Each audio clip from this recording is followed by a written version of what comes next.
Pois bem, estou gravando esse vídeo logo após gravar o vídeo dos melhores livros meus aos 18 anos. Agora, sobre os quadrinhos.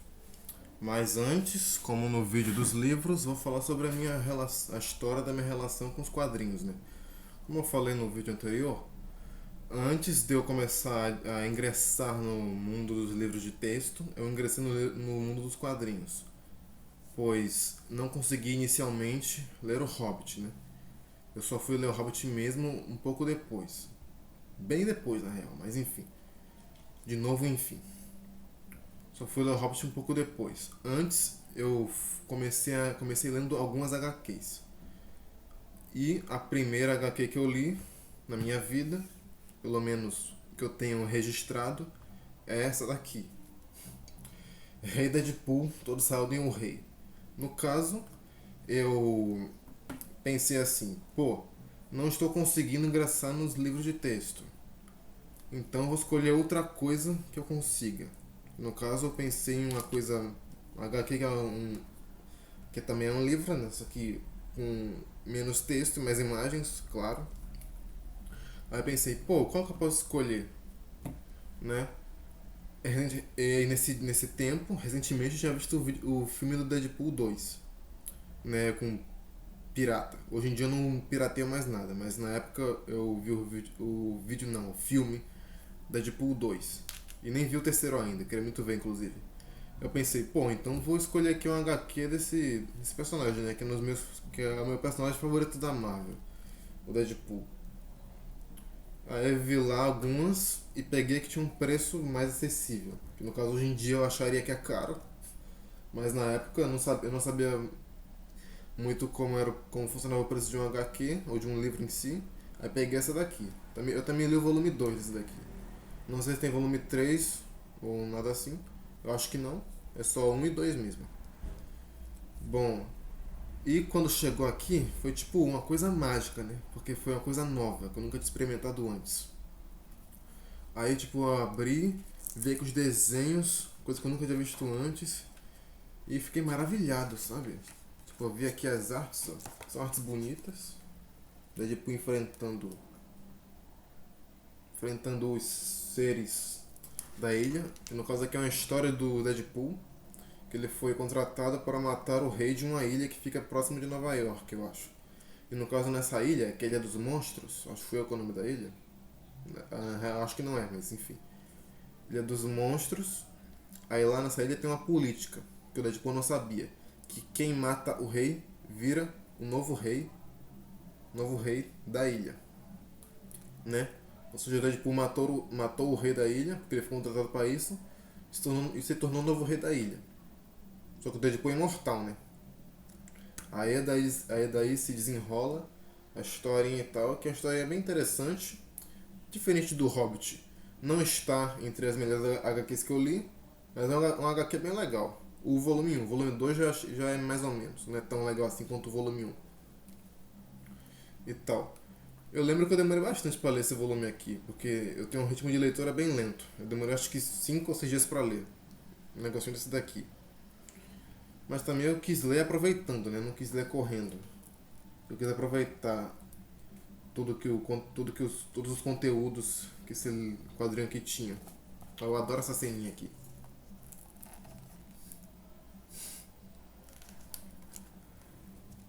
E aí li isso daqui. Depois eu lembro que eu comecei a ler adaptações em quadrinhos do Machado de Assis. Eu li Memórias Póstumas de Brás Cubas, Dom Casmurro e o Alienista. E depois fui ler Deadpool, Rei Deadpool 2 e tal. Aí comecei a engraçar mais e aí eu já não lembro mais qual é a ordem. Bom, eu estou aqui com as minhas 10 HQs favoritas, que eu vou mostrar para mim mesmo do futuro. Aos 18 anos. Hum, lembrando que, para mim, HQ e mangá dá no mesmo. É história em quadrinhos. Tem desenhos e balãozinhos com falas. Então é a mesma coisa. Pois bem, a diferença é que um é feito no Oriente, no Japão, e outro é feito no Ocidente, né? Pois bem, primeira HQ, top, a 10ª HQ, essa daqui. A música de Mary. No caso, o título não tá aqui todo completo, né? Ah, tá aqui sim. A música. Essa câmera é incrível. A música de Mary. Que no caso é uma história distópica. Que eu adoro distopia. Uma história distópica fantástica, né? Sobre uma sociedade que é regida por uma deusa das máquinas. Que no caso é essa deusa meio que impede a sociedade de avançar muito tecnologicamente. E com esse impedimento de avanço tecnológico, meio que ela consegue estabelecer a paz nesse local aqui, que é uma ilha, que eu esqueci o nome agora. Na real, na real não é só não é só essa ilha que está aqui, é vários locais. E o mangá, né? Eu sei que é o mangá. Explora aqui no início um pouco sobre esse mundo e tal. E aí depois, repentinamente, até de uma forma bem repentina, mas aguardada, vai falar um pouco mais sobre o que é essa deusa, a Marie, ou Mary, sei lá. M-A-R-E, Marie, né? Marie. E é um quadrinho que tem muita reviravolta. Também era bom, tipo, é que tem um negócio aqui que faz com que você sinta vontade de relê-lo, porque meio que no final dá uma visão, não bem no final, mais ou menos no meio, eu acho. Não lembro agora. No meio dá uma visão nova ao leitor, né? Aí você fica com vontade de reler esse quadrinho tendo essa nova visão já em mente. Tipo determinado filme japonês. Mas no caso eu não reli, eu só li uma vez só. Mas é um quadrinho muito bom. E é de distopia. Que é, acho que é o meu gênero, aliás, subgênero favorito, né? Distopia. E no caso, distopia é meu subgênero favorito por uma razão aqui.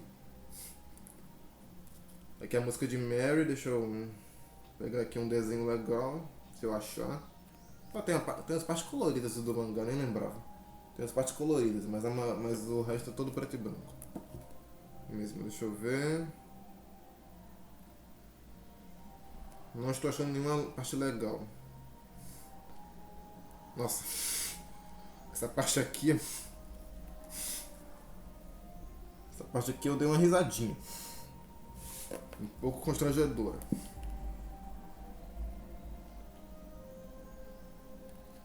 Aqui, essa parte aqui é legal.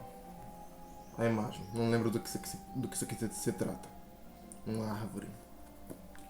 Desenhos bem bonitos. Agora a nona HQ é uma HQ brasileira. Que é muito interessante. Inclusive, recentemente acho que lançou um filme dessa HQ. Até lançou um outro volume dessa HQ aqui também. Que é a HQ Ogiva. Que é basicamente a história pós-apocalíptica de um mundo onde foi bombardeado por algumas ogivas nucleares após aliens gigantes invadirem a Terra. E no caso, depois que esses aliens foram explodidos pelas ogivas, eu não lembro se foi todos que foram explodidos, eu acho que não, acho que tem um que sobreviveu ainda, ou dois, aliens gigantes, mas a maioria foi explodido.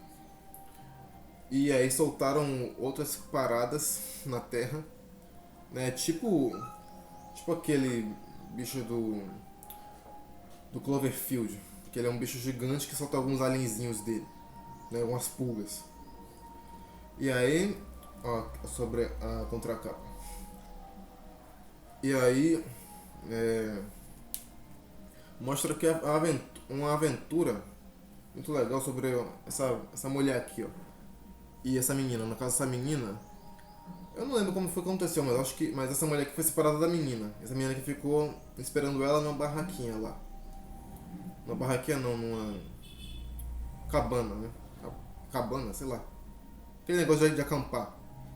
E aí essa mulher que foi sequestrada e foi mandada para outro local. E agora ela vai mostrar a aventura dela indo de volta até essa menininha aqui pra resgatá-la. E tem esse urso aqui, que é um lance sentimental, um negócio sentimental do quadrinho. Que no caso era o urso da filha da mulher, mas essa aqui não é a filha da mulher não.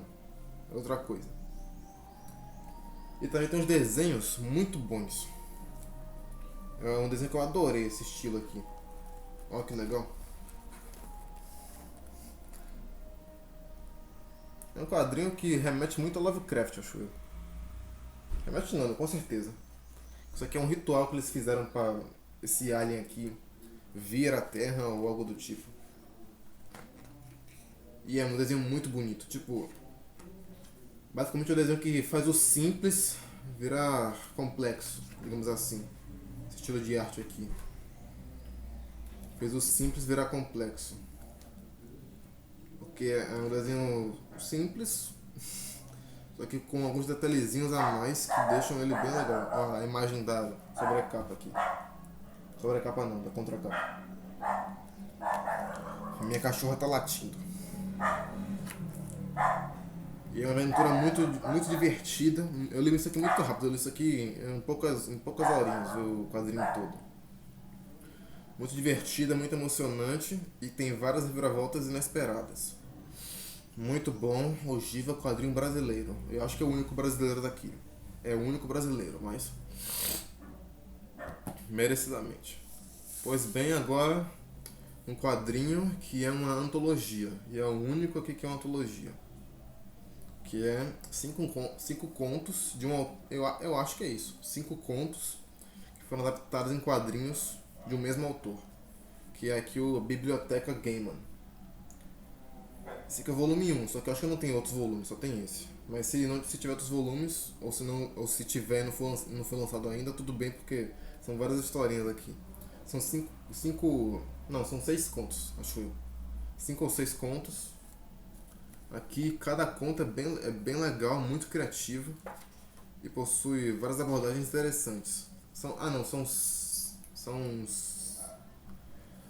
5 títulos, mas são 6 histórias. É que tem um título aqui que são 2 contos, que é o Criaturas da Noite. São 2 contos, eu lembrei. Só que são 5 títulos. E cada conto tem um estilo de arte diferente. Quer dizer, eu acho que tem 2 aqui que tem o mesmo estilo de arte, porque foi desenhado pelo mesmo cara. Mas é um livro que tem 4 estilos de arte diferentes.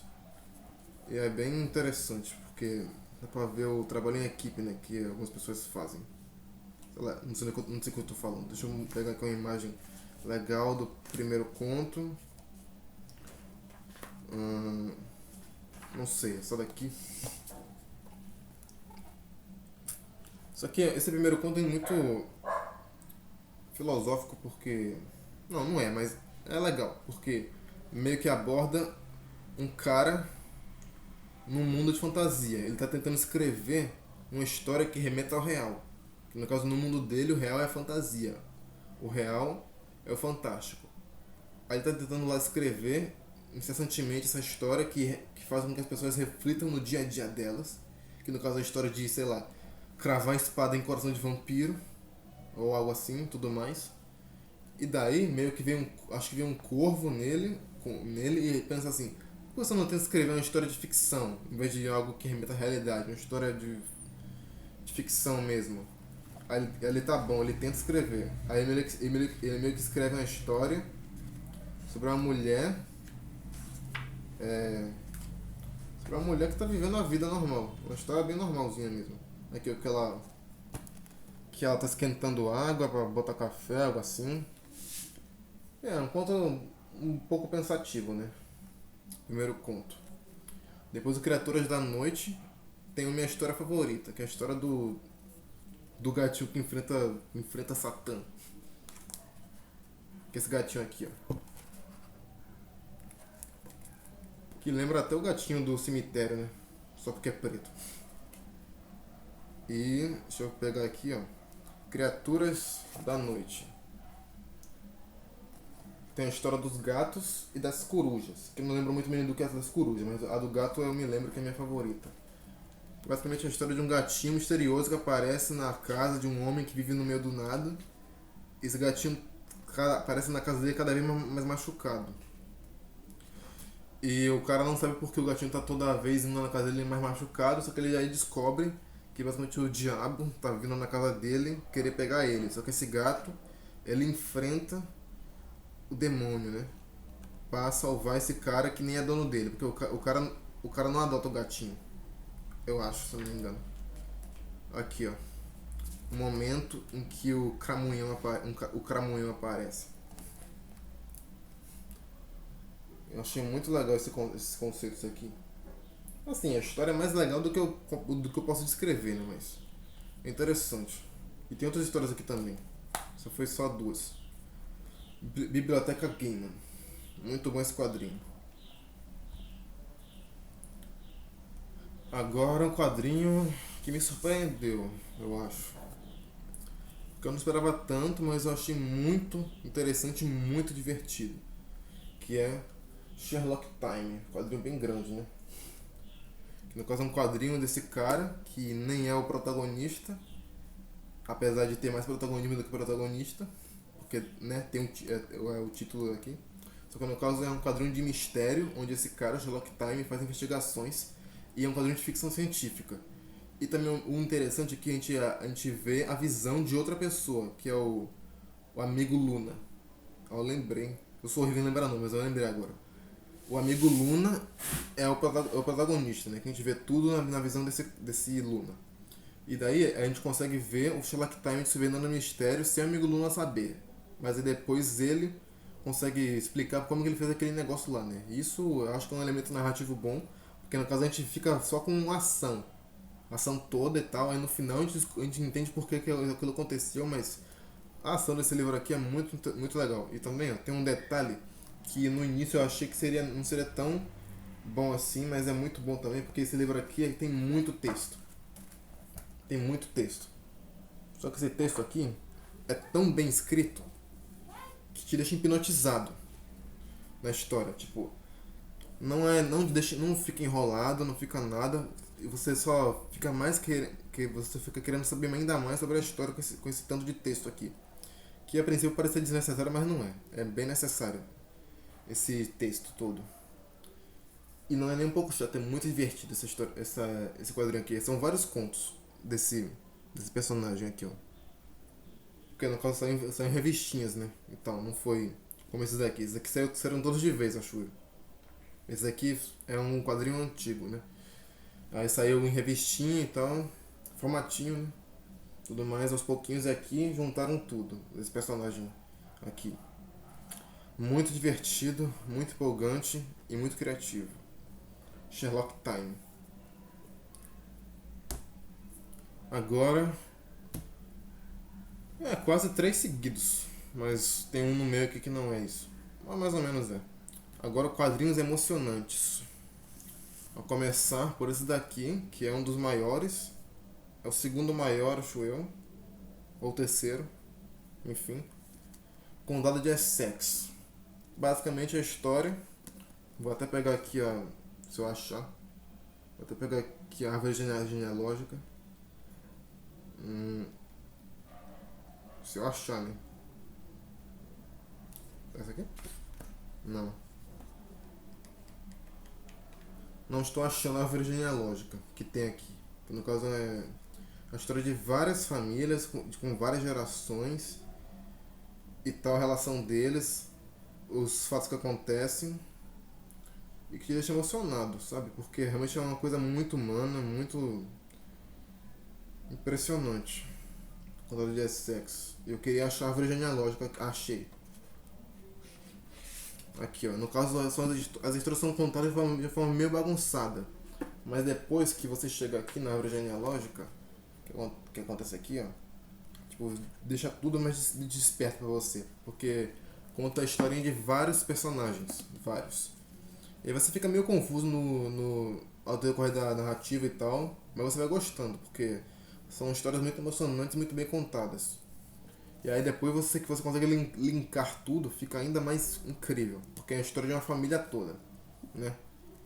A história de uma família, do condado de Essex, que é um condado no Canadá, que existe. Inclusive é o condado onde o autor, esse Jeff Lemire, nasceu, né? Eu não sei, pior que eu não sei se essa história aqui é real ou não, mas se for, eu acreditaria. E ganhou vários prêmios aqui. Então é uma história muito boa, que acho que todo mundo deveria ler também. Isso aqui é uma história essencial, acho eu. É como se fosse, eu acho, eu não sei porque eu não li esse livro, é como se fosse uma versão canadense em quadrinhos de 100 Anos de Solidão, do Gabriel Garcia Marques. Que no 100 Anos de Solidão é a história de uma geração, né, por 100 anos, de uma família latina ao decorrer dos tempos. Essa daqui também é a história de uma família canadense ao decorrer dos tempos, com dificuldades e tudo mais, com os avós, com as dificuldades que eles passam. Inclusive esse foi o quadrinho aqui que mais me emocionou, acho eu. Apesar de não ser o melhor, né? Foi um quadrinho que mais me emocionou, porque tem uma cena aqui que eu me arrepiei quando eu li. Eu acho que não vou achar aqui, né? Desisto, não vou achar, mas tem uma cena aqui que eu me arrepiei de emoção na hora que ela apareceu. Que no caso foi a cena, o cara falando assim, num velho, né? Um idoso falando assim: Não, Lou, não, fica aqui. Condado de Essex. Ótimo quadrinho.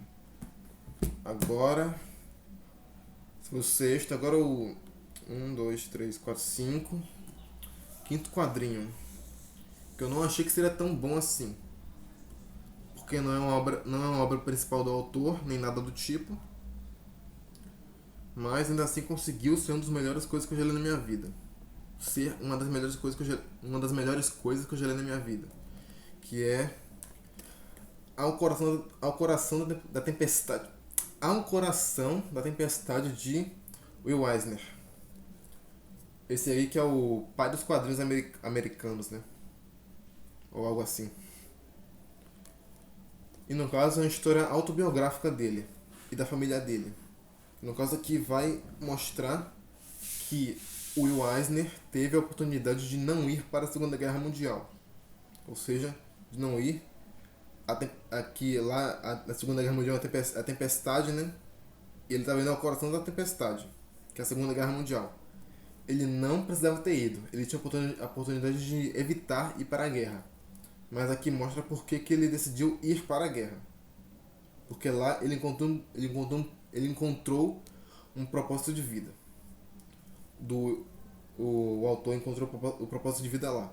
E aqui vai mostrar também a história da família dele, não só dele. E tem uma arte muito legal. É uma arte simples, antiga, que é também um quadrinho clássico, né? Mas que é muito legal. Muito bonitinho. E dá pra ver que é uma arte que inspira vários outros autores. Deixa eu ver se eu acho uma cena bonita aqui. Mas também tem muita coisa inventiva aqui, acho eu. Deixa eu ver se eu acho. Ó, tipo, a primeira página. É uma arte inventiva porque ele mescla aqui pontilhado e tudo mais. A câmera não vai dar pra perceber direito, né? Mas é uma coisa meio pontilhada, meio apagada, que fica muito bonita a composição. Mas geralmente ele faz mais esse estilo de arte aqui mesmo. Esse aqui também tá bom, essa composição aqui.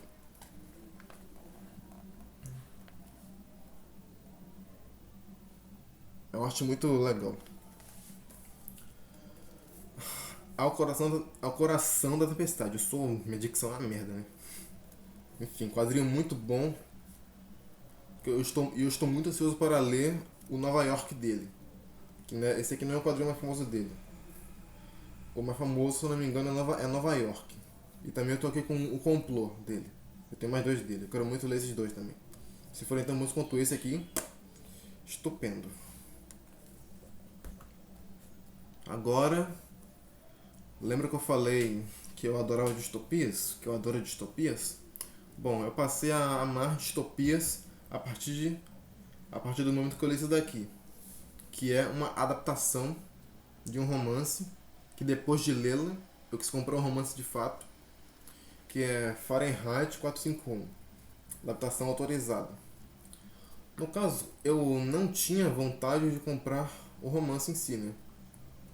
Mas aí me apareceu uma promoção boa desse quadrinho aqui, eu pensei, por que não?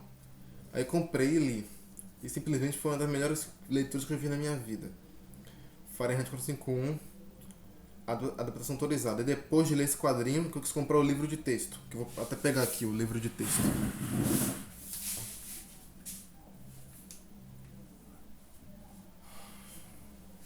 Aqui. depois de ler o quadrinho, eu comprei o livro de texto mesmo. Comprei logo na edição bonitona aqui, livro de texto. E também comprei outro livro do autor, que é esse daqui, Fahrenheit, Prazer em Queimar, que é uma compilação de contos que se passam no mesmo universo do romance. No caso aqui, acho que são 14 contos, ou 13, sei lá, que se passam no mesmo universo de Fahrenheit 451. Eu comprei esses dois livros porque eu li o quadrinho, né?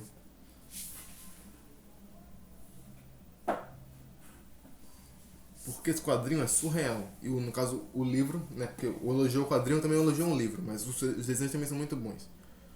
Esse quadrinho é um surreal de bom, porque é muito reflexivo, muito emocionante. E é o mais curto daqui, se eu não me engano. Esse aqui é o quadrinho mais curto da minha lista aqui dos 10 melhores.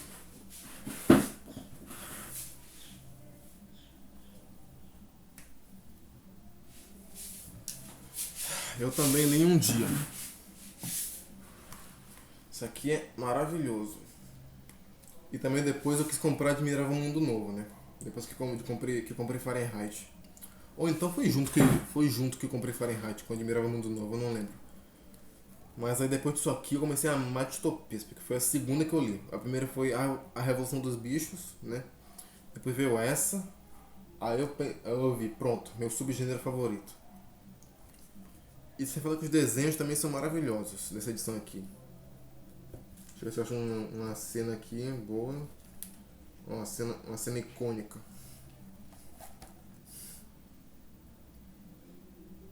Deixa eu ver outra cena aqui. Deixa eu ver a cena do cachorro. Eu acho que não vou achar aqui. Isso aqui é a cena do cachorro? Ah, ok. Tipo, é muito bonito. É um estilo de arte bem diferente. Muito bom isso aqui. Estou ansioso para ler o romance. Estou ansioso para ler o romance em si e também os contos. E também ler o Admirável Mundo Novo. Ai. Agora, mais um mangá. E o último mangá. Que também é o maior quadrinho que eu li, número de páginas pelo menos. Que é esse daqui. Que também eu não sei se é uma história real, mas eu acho que é uma história ficcional que poderia ser real, né? Que é Ayako, do Osamu Tezuka. Esse aqui é o único quadrinho que eu li dele e ele já virou meu mangaka favorito. Osamu Tezuka conta aqui a história da Ayako, que vive na família Teng, uma família desgraçada, que faz um monte de coisas horríveis, principalmente com a menina, e vai contar o desenrolar dessa história aqui dessa família. Que acontece um monte de coisa chocante, mas você não consegue parar de ler, porque é muito, sei lá, muito instigante esse quadrinho aqui também. Sem falar que a arte dele também é incrível. Apesar de ser simples, é bem, tipo, característica. Ó, tipo, é uma arte simples, tipo Turma da Mônica, sei lá. Mas eu acho bem legal. E eu quero ler muitos outros quadrinhos dele. Eu tenho ali o Vampiros, também eu tenho Psicopatia Profana. Eu tô bem ansioso para ler, porque esse cara é muito incrível, esse Osamu Tezuka. E também esse daqui é um dos HQs mais pesados que eu já li, porque acontece muita coisa trágica com a menina, não só com a menina, mas com muitos outros personagens. E mesmo assim eu li isso aqui em 2 dias, que pra mim é um tempo de leitura bom, né? E tem bastante texto também, não é só figurinhas não. Ó,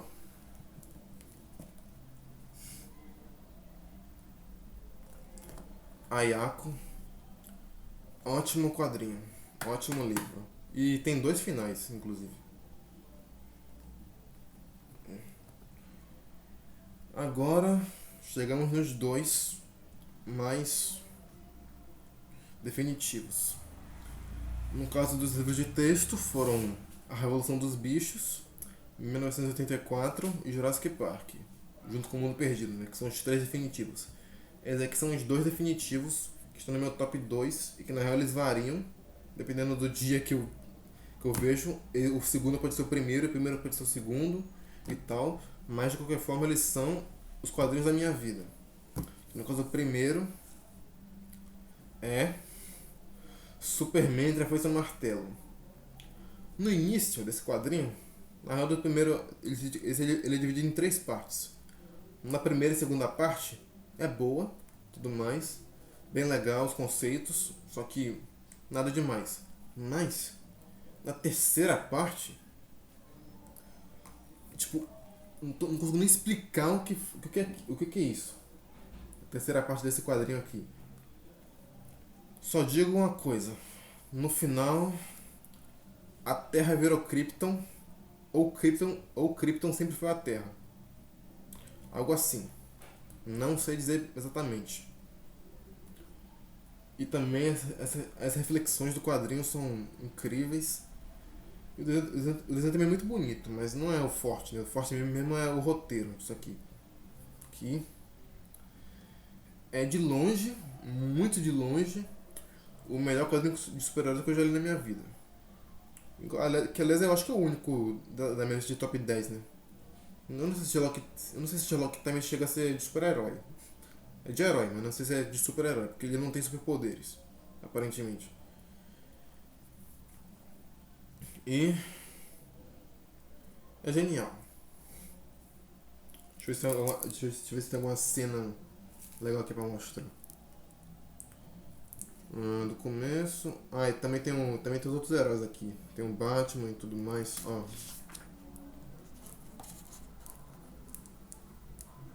Desenho legal. Nada demais, mas muito bonito.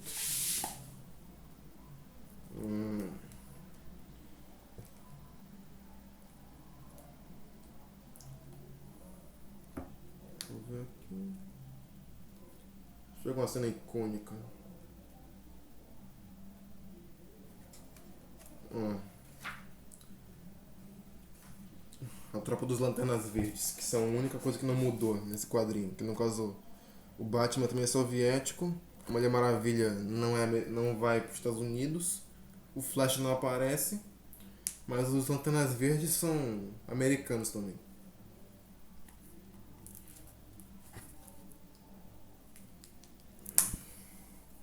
Estupendo. Ah, esse quadrinho possui o melhor e mais incrível final de qualquer coisa que eu já li ou assisti na minha vida. O melhor final de qualquer história que eu já tenha visto é desse quadrinho. O final é o melhor de todos que eu já li e vi, somados.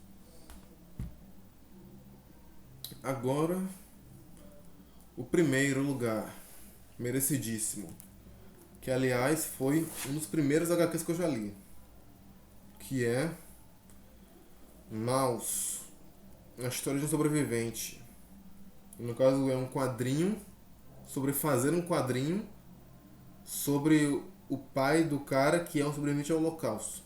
Falando assim parece meio difícil de compreender, mas quando você lê, você entende tudo.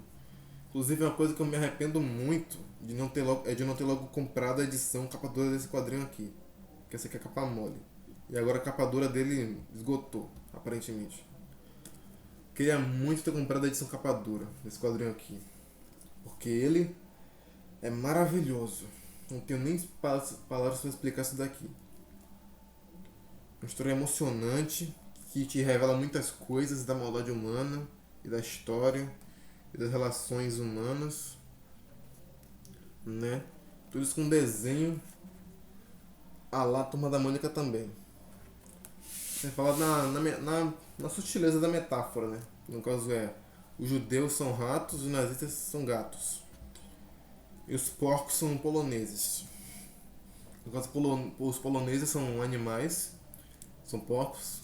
São porcos que podem ser coitadinhos, como tipo, porque os porcos podem virar bacon, né? E tal. São alimentos do humano, ou seja, eles podem ser os coitadinhos também, ou então podem ser os malvados, porque os porcos são onívoros, são bem selvagens, né?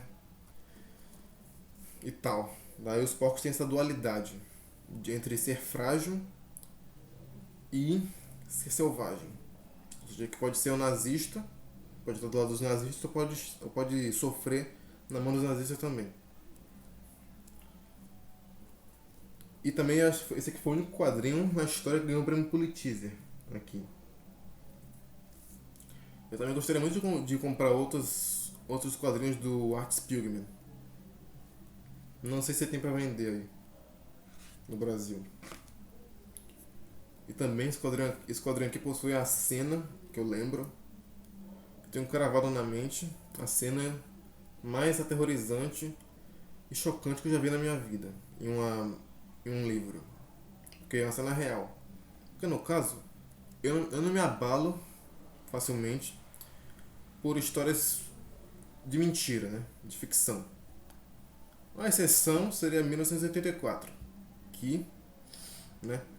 Mas eu raramente fico abalado com algo que é fictício, ficcional. Porque eu sei que aquilo ali não aconteceu, não acontece, como no Tia Coisa, por exemplo, que não me abalou em nenhum momento nenhuma cena de terror de lá. Mas aqui não, aqui é coisa real. E a coisa bizarra, real. No caso, a cena específica foi quando os judeus eram postos na câmara de gás e ela era ligada, eles tentavam escapar animalescamente de lá a qualquer custo, até mesmo raspando as unhas nas paredes para tentar cavar a parede, sei lá. Só que em alguns casos, alguns judeus morriam com as unhas, que não eram cortadas, né, porque não tinha esse tipo de coisa, as unhas cravadas nos ferrinhos ou algo assim da câmara de gás. Aí tipo ele ficava com o dedo preso lá. E quando morria, o dedo do morto, né? É tipo o gato. O gato quando morre ele fica mais esticado, né? Porque as, os discos da coluna se expandem, tudo mais. E aí o morto judeu ficava com o dedo aqui preso no ferro. Aí ele morria, aí ele descia assim. Só que o dedo ficava lá. E o dedo ficava esticado quando ele morria. E essa cena é contada junto com um outro personagem que ri disso.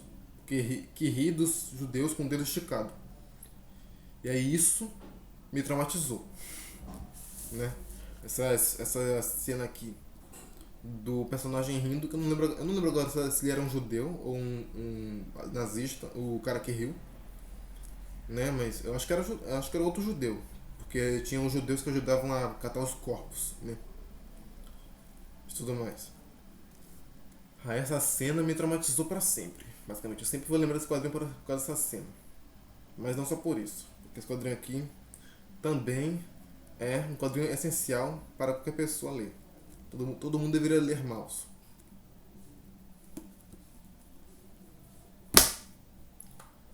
Pois bem, e esta foi a lista dos melhores quadrinhos que eu já li na minha vida. Ah, e só por curiosidade, esses dois aqui estariam apenas atrás do. Não, estariam no meu top 5 livros. Caso eu botasse quadrinho e livro andando junto, esses dois aqui estariam na frente do Tia Coisa. Aí ficariam lá no top 5 junto com a Revolução dos Bichos, 1984 e Jurassic Park. Ou seja, meu top 5 melhores histórias escritas, né? Seria Superman entre a Foice e o Martelo, Maus, a Revolução dos Bichos, 1984 e Jurassic Park, junto com o Mundo Perdido, que é a duologia, né? Curiosamente, Maus e a Revolução dos Bichos representa humanos em forma de animais, né? Curioso isso. Bom, é isso.